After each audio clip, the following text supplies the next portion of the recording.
नमस्कार दोस्तों। मैं आपका एस्ट्रोलॉजर और गाइड विजय गोयल बोल रहा हूँ। आज का जो हमारा टॉपिक है वो है शनि खाना नंबर 9, पेज 168, लाल किताब 1941। जैसा कि हम जानते हैं खाना नंबर 9 जो है वो बृहस्पति की ज़मीन है और बृहस्पति का ही ये पक्का घर है और ये बुजुर्गों का घर है। खाना नंबर 9 जो है वो बुजुर्गों का घर बताया गया है। शनि यहाँ पे क्या फल देता है उसकी आज हम यहाँ चर्चा करते हैं। जो लिखा है वो मैं आपको पढ़ के बताता हूँ। शनि खाना नंबर 9, राशि फल का। तो यहाँ पे शनि जब आता है तो ये राशि फल का होता है। आगे क्या लिखा है आशया में? आशया जो है, जो शनि खाना नंबर 9 है उसकी कारक जो है, कारक शब्द वो यहाँ पे लिखे हुए हैं आशया के रूप में। पहली जो आशया है वो लिखी है टहली फलाही। टहली फलाही।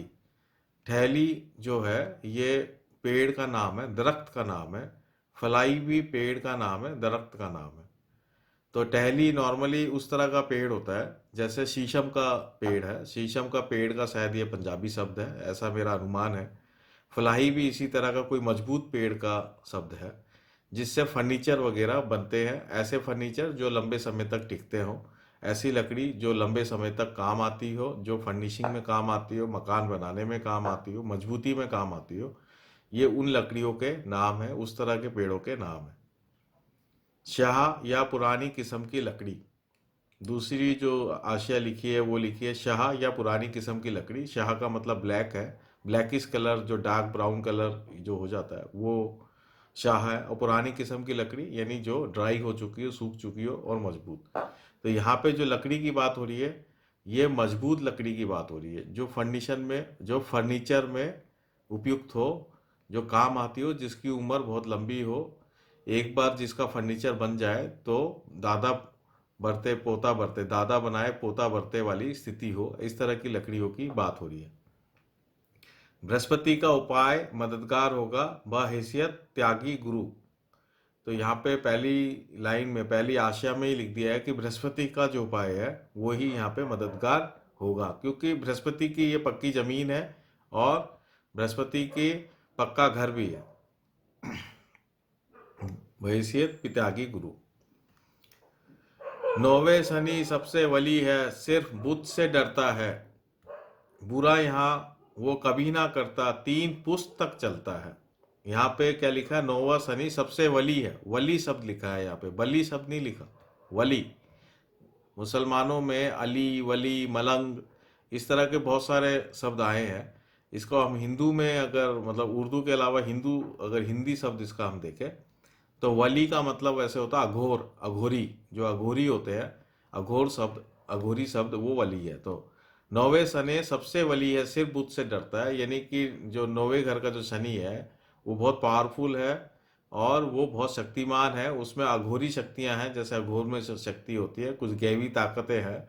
सिर्फ बुध से वो डरता है, बुध से वो केवल डरता है। बुरा यहाँ तो, बुरा यहाँ वो कभी ना करता, तीन पुस्तक चलता है। बुरा यहाँ कभी नहीं करता, ये यहाँ पे बहुत क्लियर बात बताई है कि बुरा यहाँ पे कभी ना करता, तीन पुस्तक चलता है, यानी तीन पुस्तों तक इसके अच्छी बात कायम रहती है। तो जो भी इसकी बात है, अच्छी है या खराब है, वो तीन पुस्तक कायम रहती है। यानी कि इस बात से तो, यहाँ पे इस बात से तो क्लियर है ही, जिसका शनि खाना नंबर 9 है वो तीन पुस्तक जो है उसकी उम्र होती है या तीन पुस्तों तक वो देखता है, ये बात भी यहाँ पे समझ में आती है। और एक बात ये भी है, क्योंकि खाना नंबर 9 जो है वो जद्दी जायदाद का है, जो आपको जद्दी जायदाद जो पुरखों से आपको प्राप्त होती है, तो वो भी खाना नंबर 9 की आशय है। मकान, मकानों का भी आशय होता है, शनि जो है मकान का आशय है। तो यहाँ पे आप ऐसे जद्दी जायदाद में भी रह सकते हैं जो तीन पुस्तों से आपके पास है। तो इस बात को भी ये इंडिकेट करता है। 60 साल तो उम्दा होवे, 60 साल तो उम्दा होगा, बल्कि उम्र हो सारी ही। श्रद्ध शर्त बृहस्पति इतनी करता होवे पर उपकारी भी। यानी 60 साल तक ये अच्छा चलेगा, 60 ईयर्स तक बहुत अच्छा इसका रिजल्ट रहेगा। बल्कि ये कह रहे हैं कि पूरी उम्र तक बहुत अच्छा रिजल्ट रहेगा, केवल एक शर्त से, कि बृहस्पति की जो शर्त है वो, बृहस्पति की शर्त अगर होवे, यानी क्या बृहस्पति की शर्त है? होवे पर उपकारी भी। परोपकारी भी। तो यहाँ पे एक थोड़ा सा गहन बात बताई है पंडित जी ने कि खाना नंबर 9 जो है वो बुजुर्गों का है। खाना नंबर 9 जो है वो बुजुर्गों का आशीर्वाद का है। तो अगर ऐसा व्यक्ति अपने बुजुर्गों का आशीर्वाद अपने साथ रखता है, अगर ऐसा व्यक्ति अपने बुजुर्गों का मान सम्मान हमेशा करता है, ऐसा व्यक्ति अपने रीति रिवाजों को ऑलवेज फॉलो करता है, तो ऐसा व्यक्ति के जीवन में कोई कमी नहीं आने वाली। वो जीवन भर सुख से रहेगा, 60 साल तो मिनिमम रहेगा, बल्कि पूरे जिंदगी सुख से रहेगा। ये बात यहाँ पे क्लियर कट लिखी है ना। परोपकारी भी, यानी कि जैसे बुजुर्गों उन्हें अपना मान सम्मान इज्जत बढ़ाया, वैसे ही शुद्ध और अच्छे कर्म करता रहे और वैसे ही उपकारी स्वभाव रहे। हृदय में दूसरे का भला करने का स्वभाव रहे, तो ये भी आगे बढ़ता चला जाएगा। देखिए, एक अगर हम बात और करें कि ग्रामर के अंदर बृहस्पति और शनि का जब भी मेल होता है किसी भी तरीके से, तो उसको धर्मी टेवा बोला गया है। धर्मी टेवा आप लोग ग्रामर में पढ़ सकते हैं। तो यहाँ पे एक प्रकार से धर्मी टेवा का निर्माण भी हो रहा है। तो इसलिए ऐसा व्यक्ति अगर धर्म को फॉलो करने वाला होता है तो वो बहुत, उसकी जो जीवन है बहुत नेक तरीके से गुजरती है। आगे देखते हैं। मंगल घर हो चौथा बैठा, शनि जलावे नौवे को, फूक फूक कर दुनिया सारी, खुद प्लेगी चूहा हो। अब यहाँ पे एक इसकी नेगेटिव बात बताई है पंडित जी ने कि अगर मंगल चौथे घर में बैठा है, मंगल जो है चौथे घर में बैठते ही मंगल बद हो जाता है। ये बात बहुत क्लियर है।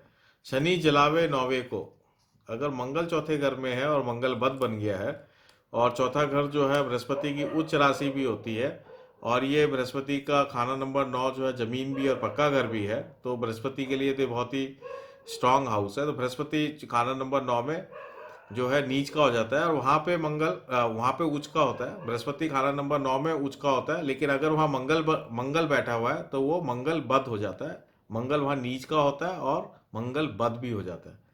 तो शनि जलावे नौवे को, फिर शनि बहुत खराब रिजल्ट देता है। नौवे को जलावे यानी 9th हाउस को जला देता है ये।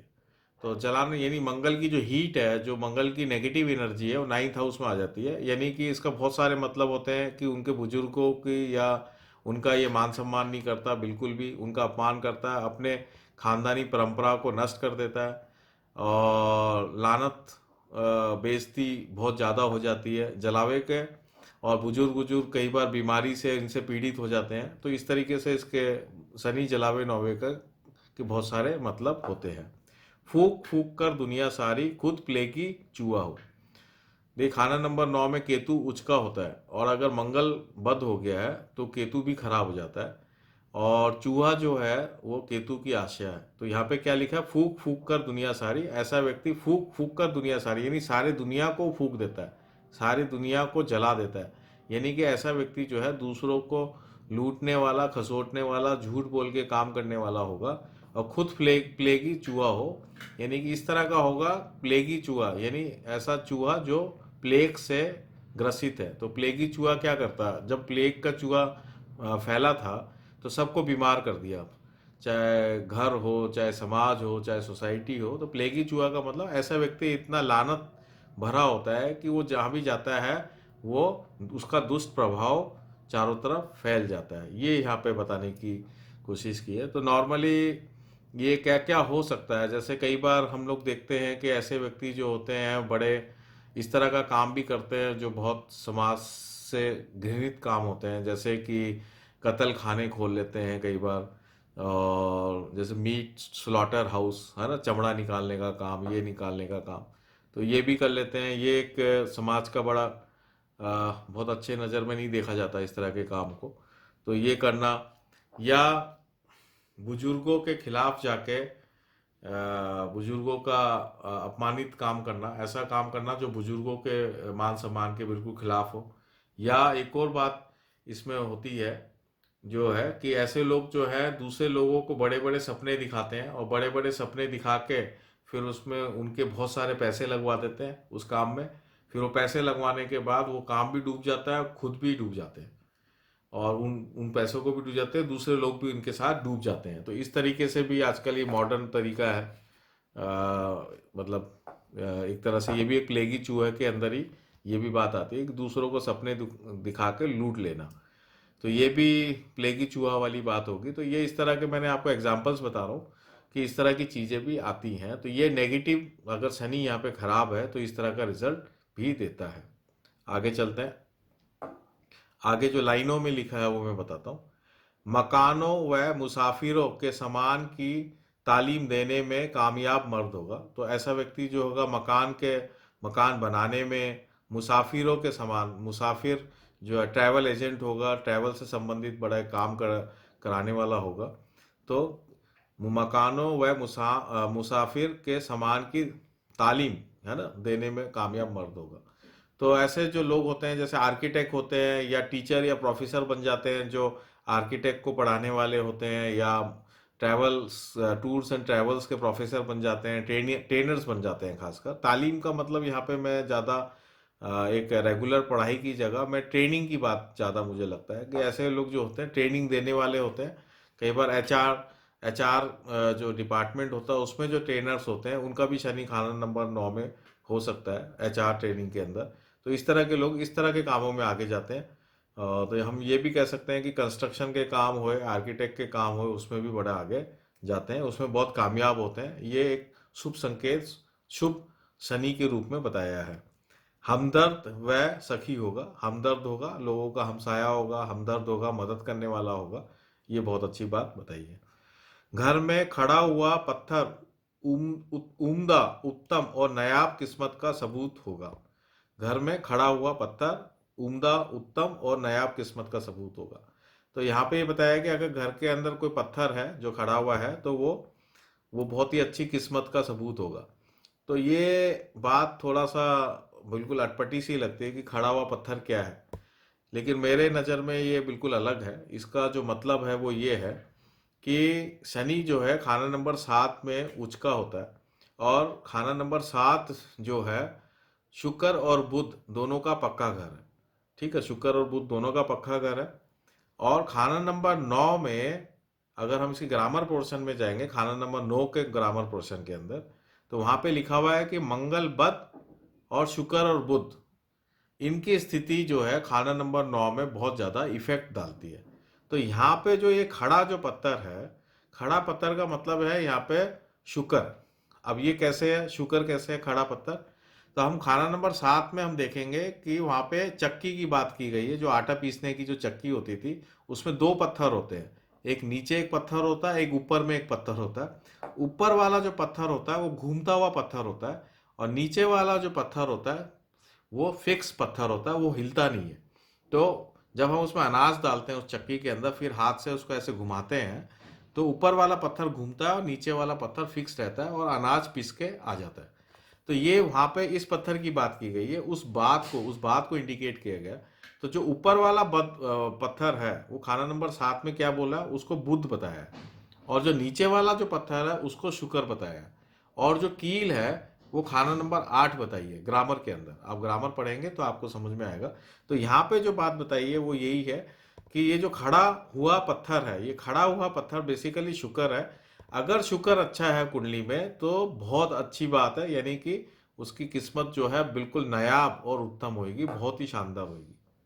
अब चंद्र की खाना नंबर 3 की दृष्टि का ना कोई बुरा असर होगा, यानी अगर शुक्र अच्छा है तो खाना नंबर 3 में अगर चंद्रमा है तो उसका बुरा असर भी नहीं होगा। तो इस ये जो बात है, आप मेरी पुराने वीडियो में जाइए, खाना नंबर 3 शनि, शनि खाना नंबर 3 का जो मेरा पुराना वीडियो है उसमें ये बात बताई है कि खाना नंबर 9 में अगर शनि और खाना नंबर 3 में अगर शत्रु ग्रह हो, चाहे सूर्य, चंद्रमा, मंगल, तो खाना नंबर 9 शनि खराब हो जाता है। वो उसमें लिखा हुआ है, तो आप उस वीडियो को जरूर दोबारा से देखें इस वीडियो को सुनने के बाद। तो यहाँ पे ये बात बताइए कि अगर शुक्र अच्छा है तो ये चंद्र खाना नंबर 3 का जो नेगेटिव इम्पैक्ट है वो भी खत्म हो जाता है, उसको वो भी नहीं रहता है। मगर राज दरबार की पहाड़ पर कछुए की चाल चढ़ने वाला होगा, यानी कि राज दरबार से अगर शनि खाना नंबर 9 में है और तो राज दरबार से उसको धीरे धीरे प्रोग्रेस मिलेगी, बिल्कुल धीरे धीरे स्लो प्रोग्रेस करेगा। यहाँ पे एकदम से क्विक प्रोग्रेस नहीं करेगा। आगे क्या लिखा, अगर पेशानी या पुस्त ए पा पर ज्यादा बाल हो तो मंद भाग होगा। यानी पेशानी या पुस्त पे पा, पुस्ते पा होता है पैर के, जो हमारा एड़ी होती है नीचे, एड़ी से ऊपर वाला जो हिस्सा होता है उसको पुस्ते पा बोलते हैं। और पेशानी का मतलब ये माथा, माथा पे अगर बहुत सारे बाल हो, तो अगर माथा पे यानी हमारे से ललाट पे बहुत सारे बाल हो, या पुस्ते पा यानी पैर में ऊपर वाले पैर, एड़ी से ऊपर वाले पैर में बहुत सारे बाल हो, तो मंद भाग होगा, यानी कि शनि यहाँ पे खराब होगा। तो यह मंद भाग होने का जो मुझे समझ में आता है कि ऐसा व्यक्ति जो है जिद्दी किस्म का व्यक्ति होगा, वो दूसरे की बात को सुनेगा नहीं, अकड़ू टाइप होगा, ये हम, या सनकी टाइप होगा, ये हम कह सकते हैं कि ऐसा व्यक्ति जो है सनकी टाइप हो सकता है अगर पेशानी में या पैरों के ऊपर बहुत सारे बाल हो। ये निशानी है उसमें। अगर खुद बदला लेना वरना औलाद को बदला लेने की नसीहत करने मनने वाला हो तो माड़ा सा वह मन की दलीलें होंगी। यानी कि ऐसा व्यक्ति अगर बदला लेने की नीयत रखता हो, अगर उसके मन में बदला लेने वाली नीयत हो, या अपने औलाद को भी ये सिखाए कि नहीं नहीं बदला लेना चाहिए दूसरे के प्रति, तो ये फिर खराब शनि की निशानी है। माड़ा शाह वह मन की दलील है, यानी मन के मुताबिक चलने वाला, मन के नेचर के, यानी सन की, मन की दलीली का मतलब हो गया सन की विचार वाला, सन की थॉट प्रोसेस वाला होगा। ठीक है, तो ये ऐसा होना नहीं चाहिए, ऐसा व्यक्ति को कोई बदला बदला लेने की बात नहीं करनी चाहिए। आगे देखो क्या लिखा, घूमता पत्थर होगा जबकि शनिचर बहिष्यत पापी ग्रह बैठा होवे, जिसका सबूत राहु केतु का किसी न किसी तरह से आ मिलने का होगा। बहरहाल भारी कबीले व जायदादों का मालिक होगा। तो खाना नंबर 9 जो होता है, वहां पे अगर शनि शुभ रिजल्ट दे रहा है तो ऐसे व्यक्ति के पास जमीन जायदाद की कोई कमी नहीं रहती, कबीला भी बहुत बड़ा होता है, यानी उसका कुटुंब भी बहुत बड़ा होता है, ये बात ये बता रहे। और अगर रोलिंग स्टोन होगा, ये रोलिंग स्टोन घूमता पत्थर, यानी घूमता पत्थर होगा, रोलिंग स्टोन होगा, तो घूमता पत्थर तो बेसिकली जो मैंने आपको पहले ही बताया है कि बुध, बुध की निशानी भी है, जो चक्की, आटे की चक्की के नीचे वाला फिक्स पत्थर तो शुक्र है, ऊपर वाला पत्थर जो है वो बुध है। तो एक तो ये बात यहाँ पे आ सकती है। दूसरा हम ये भी कह सकते हैं कि ऐसा व्यक्ति जो होता है जब जब मतलब इसमें एक बात, एक कंडीशन लिखी कि पापी ग्रह अगर इसके पक्ष में हो या किसी भी तरीके से इसमें मिल रहे हो तो घूमने फिरने वाला होता है, उसके पास जायदाद वगैरह बहुत कुछ हो तब भी ये घूमने फिरने वाला होता है, त्यागी स्वभाव का होता है, यानी कि बहुत ज़्यादा जो है मन में लगाव नहीं रखने वाला होता है। आगे चलते हैं। स्त्री भाग से हर तरह से उत्तम मगर चंद्र माता भाग से मंदा असर देगा। यानी कि स्त्री भाग से बड़ा अच्छा रिजल्ट बताया कि अगर स्त्री भाग अच्छा रहेगा, शनि अगर खाना नंबर 9 में, शुक्र अगर शुक्र अच्छा है तो, और चंद्र माता, माता के पक्ष से थोड़ा मंदा असर, यानी माता को हेल्थ प्रॉब्लम्स हो सकती हैं, ये सब बातें यहाँ पे लिखी है। जिसके लिए बृहस्पति का उपाय मददगार होगा या माता पिता के बैठे ना कभी मंदा हाल होगा। तो एक बात इसमें ये बताइए कि अगर माता की अगर हेल्थ प्रॉब्लम्स आ रही है तो बृहस्पति का उपाय किया जाए, यहाँ पे ये बात यहाँ पे बताई गई है। और दूसरी बात ये बताइए कि माता पिता की उम्र लंबी होती है, तो अगर माता पिता हैं, अगर उनकी ये सेवा में है, उनकी उम्र लंबी है, किसी भी तरीके से माता पिता की सेवा कर रहा है, तो इसके जीवन में कभी भी दुख नहीं आएगा, बहुत अच्छा रहेगा। ये बात यहाँ बहुत क्लियर लिखी हुई है, तो इस बात का हमेशा ध्यान रखें। मगर बाद अजा गरे पत्थर का सहारा जरूर कार आमद होगा, वरना सांप की तरह उसे हर एक लकड़ी से मार देने को तैयार होगा। एक बात यहाँ पे जो बात बहुत इंपॉर्टेंट बात जो है कि बार बार उसके जीवन में बार बार कई बार गड़े पत्थर का सहारा जरूर कार आमद होगा, यानी उसके घर में कोई गड़ा पत्थर होगा। अब देखिए यहाँ पे तीन तीन बातें आ गई, खड़ा पत्थर, घूमता पत्थर, अब आ गया गड़ा पत्थर।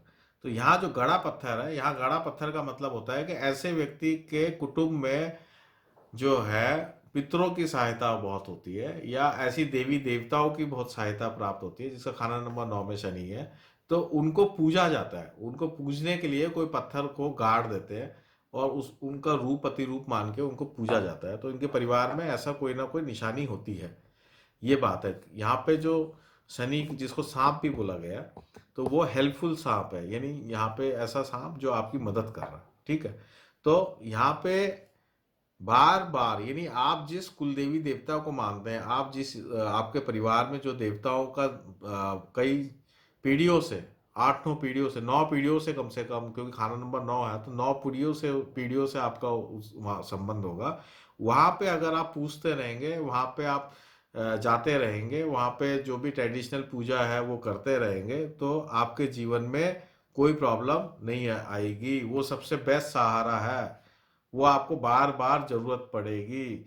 जैसे जात जडूला वगैरह ये सब जो देने जाते हैं शादी के बाद, ये सब जो सिस्टम है हमारे देश में परंपरा से, उनको फॉलो करना बहुत जरूरी है।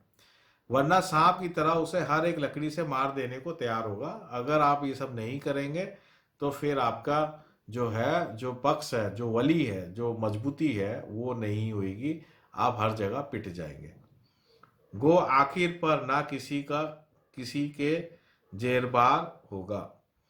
खैर, इसमें एक बात तो ये बताइए, गो आखिर पर ना किसी के जेरबार होगा, चाहे बहुत ही खराब स्थिति हो जाए तब भी ये गुलाम नहीं होगा। ये इसका मतलब मुझे लगता है जो लिखा है। और मुझे तो लगता है कि इसका दूसरा मतलब ये होगा कि अगर ये खराब है, अगर देवताओं की सहायता इसको प्राप्त नहीं है, बड़े बुजुर्गों का आशीर्वाद इसको नहीं मिल रहा है, तो फिर ये दूसरी जगह गुलामी करेगा, यानी नौकरी करेगा। ये मतलब भी इसका मुझे ज़्यादा ठीक लगता है। गो आखिर पर ना किसी के जेरबार होगा। जेरबार जो शब्द है वो गुलामी का, गुलामी को उर्दू में जेरबार बोलते हैं। तो ये यहाँ पे लिखा हुआ है।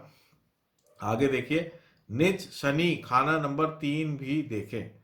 तो खाना नंबर 3 जो है, वहां पे खाना नंबर 9 शनि की बात बताई गई है। आप लोग दोबारा उस वीडियो को देखें जिसमें ये बताया है कि खाना नंबर 9 में अगर शनि और खाना नंबर 3 में शत्रु ग्रह हो तो बहुत सारे नुकसान होते हैं। तो वो नुकसान उसमें मैंने चर्चा की हुई है, दोबारा यहाँ पे अपन बताएं, कोई मतलब नहीं है। तो ये शनि खाना नंबर 9 जो है वो 1941 में पेज 168 और 169 में यहीं पर ही कंप्लीट होता है। और इसको बहुत ज़्यादा डिटेल में 1952 में बताया, जिसमें बहुत सारे और नए उपाय बताए हैं, और इसको और भी कई तरीके से वहाँ पे बातें बताई गई है। तो वो अपन जब वो करेंगे तब इसकी चर्चा करेंगे। यहीं पर ही मैं इसको यहाँ पे विराम देता हूँ। ये जो लाल किताब 1941 पे जो मैं कमेंट्री दे रहा हूँ, उम्मीद है कि आप सबको ये बहुत ही पसंद आ रहे होंगे।